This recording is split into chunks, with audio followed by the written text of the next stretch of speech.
এই হচ্ছে টিটু, আর এই হচ্ছে টিটুর খাবার। অলরেডি খাচ্ছে একজন।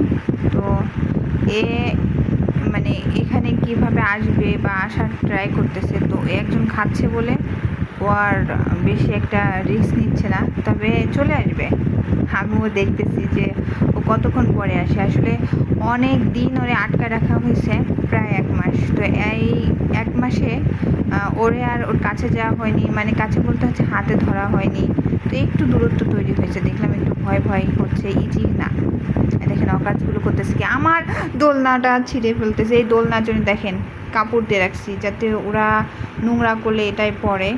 আবার ওই পাশেও দিয়ে রাখছি, তারপরও দড়িগুলো টেনে টেনে ছিঁড়ে ছিঁড়ে মানে ছিঁড়ে ফেলবে দোলনাটারই শেষ। এই যে একটা ফাজিল, আর ওই যে উপরে দেখেন ওই যে সেই ম্যাঙ্গো আছে, লাভবার্ডের বাচ্চা, ও তো আর এক ফাজিল। আমি তো তাই চিন্তা করতেছি, ও তো আমার দোলনা রাখবেই না, ও শেষ করে ফেলবে।